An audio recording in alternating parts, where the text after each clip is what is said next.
امریکہ کو تو میزائلوں کی کمی ہو ہی گئی ہے، لیکن کسی اور ملک کو بھی میزائلوں کی کمی ہو گئی ہے۔ ایک تو یوکرائن کو بھی میزائل نہیں مل رہے، دوسری طرف فرانسی فضائیہ کو میزائلوں کی شدید کمی کا سامنا۔ اس ویڈیو میں آپ کو بتاؤں گا کہ رپورٹس اس حوالے سے کیا کہتی ہیں اور فرانس کیا کہتا ہے، اس لیے ویڈیو کو اینڈ تک دیکھنا، کیونکہ میں لاتا ہوں وہ جو سب چھپاتے ہیں۔ رپورٹس کے مطابق فرینچ ایئر فورس کو ایران کے خلاف جاری آپریشن کے دوران فضائی دفاعی میزائلوں کی شدید کمی کا سامنا ہے۔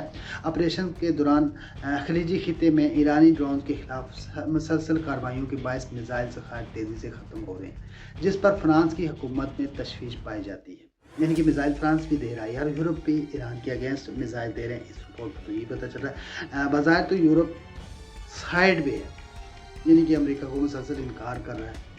وہ انکار اس لیے کر رہا ہے کہ یورپ ایران کے زیادہ نزدیک ہے اور یورپ پر حملے نہ ہوں، اور منافقت کر رہا ہے۔ پیچھے کی اسٹریٹجی اس کی کوئی اور ہے، لیکن ابھی وہ بھی کہہ رہے ہیں کہ ہمارے میزائل کے ذخائر ختم ہو رہے ہیں۔ فرانسیسی وزیر دفاع نے ہنگامی اجلاس طلب کیا، جس میں میزائلوں کی فوری فراہمی اور ذخائر بڑھانے کے اقدامات پر غور کیا گیا۔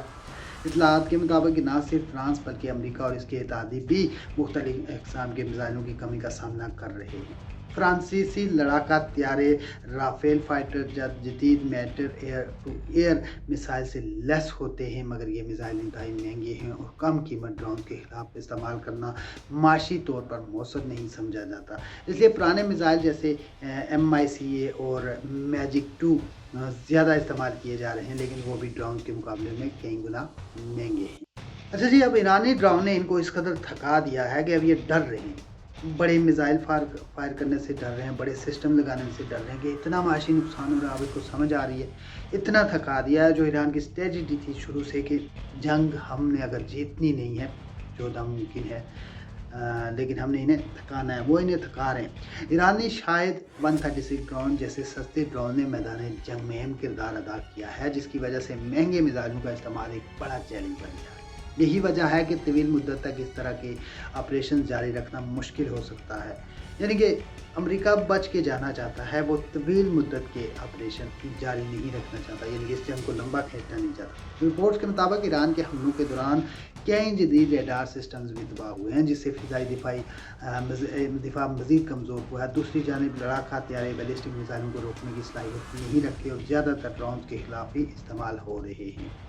لڑاکا طیاروں سے جو میزائل فائر ہوتے ہیں وہ بھی تو ڈرون پر ہوتے ہیں، اور جو بیلسٹک میزائل ہیں ان کو لڑاکا طیارے روکنے میں ناکام ہوتے ہیں، نہیں روک سکتے، اس لیے ان کے خلاف لڑاکا طیاروں کو نہیں استعمال کیا جا سکتا۔ اور اس کے علاوہ جو سستے ڈرون ہیں وہ بڑی بڑی کامیابیاں سمیٹ رہے ہیں۔ ابھی ان کے تھاٹ، آئرن ڈوم، اس میں بڑے مہنگے میزائل لگتے ہیں اور ان کو بھی تباہ کرتے ہیں۔ اور دفاعی نظام جو متاثر ہوا ہے، دفاعی نظام ان کا بحرین میں لگا ہوا تھا، جو سب سے زیادہ ایریا کو کور کرتا تھا، چائنا تک نگرانی کرتا تھا، اس کو تو ایران نے ٹھوک دیا، اس کو برا اشر کر دیا، اس کو ختم کر دیا۔ اب جو دفاعی نظام بچے ہیں وہ اسرائیل میں بچے ہیں، باقی مشرق وسطیٰ میں امریکہ کے جو ریڈار سسٹم ہیں یا جو دفاعی نظام ہے وہ نہ ہونے کے برابر بچے ہیں۔ اور یہ صورتحال اس بات کی نشاندہی کرتی ہے کہ جدید جنگ میں کم قیمت ڈرونز کے مقابلے کے لیے نئے اور سستے دفاعی نظام کی ضرورت تیزی سے بڑھ رہی ہے، جو کہ ایران پہلے سے تیاری کر رہا تھا، پچھلے 20 سال سے وہ تیاری کر رہا تھا۔ اس نے اپنے بجٹ کو دیکھ کر، اس نے اپنے معاشیت کو دیکھ کر ایسا اس کا توڑ نکالا۔ اس نے کہا مہنگے بڑے بڑے میزائلوں کو چھوڑو، بڑے بڑے ہتھیاروں کو چھوڑو، چھوٹے ڈرونز بناتے ہیں جو سستے بھی پڑتے ہیں، جو ہم بنا بھی سکتے ہیں اور جس سے ہم مقابلہ بھی کر سکیں۔ ایک زبردست حکمت عملی رہی ہے ایران کی، جو کہ کامیاب بھی ہوئی ہے۔ باقی آپ کو ویڈیو کیسے لگی کمنٹ میں ضرور بتائیے گا۔ اگلی ویڈیو تک مجھے دیجیے اجازت۔ اللہ حافظ۔